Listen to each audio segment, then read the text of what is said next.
Gusto nyo rin bang makagawa ng ganitong klaseng tinapay?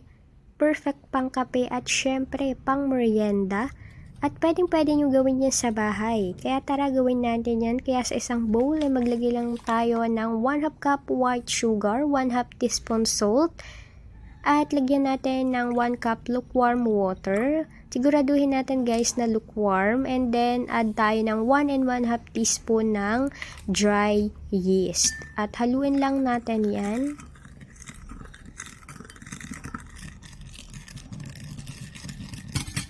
Hanggang sa matunaw yung ating dry yeast na inilagay kanina.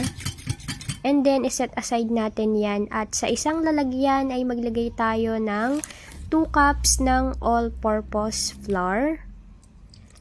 And ibuhos na natin yung sinet aside natin na mixture kanina. Paghaluin lang natin. At mag-add tayo ng 1/4 cup ng lukewarm water para mas ma-activate guys yung nilagay natin na dry yeast kanina. At ayan, imasa-masa lang natin yan guys.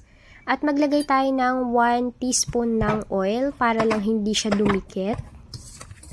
Ililipat ko na talaga. Linis na ba yun? At ayan, imamasa natin yan guys. Doon sa pagmamasahan natin yan, maglagay lang tayo ng konting harina para hindi dumikit yung ating dough. At ayan, imasa-masa na natin yan hanggang maging makinis yung kanyang texture. Ayan. As you can see, makinis na siya, kaya pwede na yan. Disclaimer guys ha, ito ay pang personal consumption. Ginawa namin itong tinapay na ito para sa amin lang. Ayan. Nilagay natin sa isang lalagyan, tapos tatakpan natin yan para umalsa. Hayaan lang natin siyang umalsa. Siguro mga 30 minutes to 1 hour namin yan pinabayaan. At ayan, tingnan nyo naman, after 1 hour, ganyan na siya kalaki.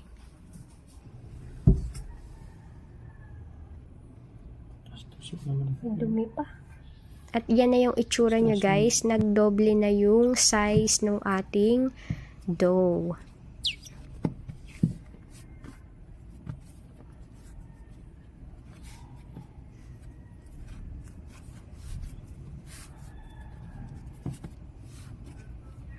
I-shape lang natin yan ng ganyan, yung pahaba. Or kung ano yung gusto ninyo na shape, pwede naman. At iluluto na natin yan sa oven.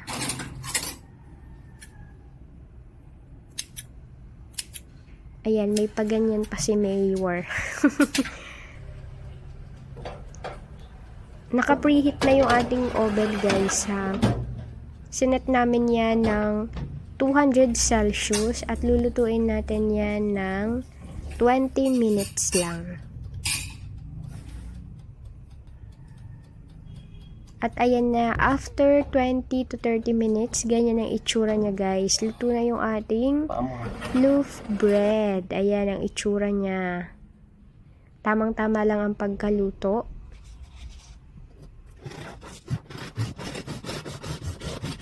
Kami gusto namin medyo toasted yung pagkaluto niya. At ayan, o diba meron na tayong loaf bread na pang kape at pang merienda. Homemade siya. And syempre, freshly baked. Kaya guys, kung gusto nyo gumawa ng sarili nyong tinapay, instead na bibili kayo, kung meron naman kayong oven, or maski sa kawali, pwede din siyang iluto. At ayan ang itsura ng ating loaf bread. Ayan. Kaya kung gusto niyo guys na makagawa din ng ganitong tinapay, ilalagay ko na lang sa ating description box yung mga ingredients, or makikita nyo naman mismo dito sa video. Kaya tara, kape tayo!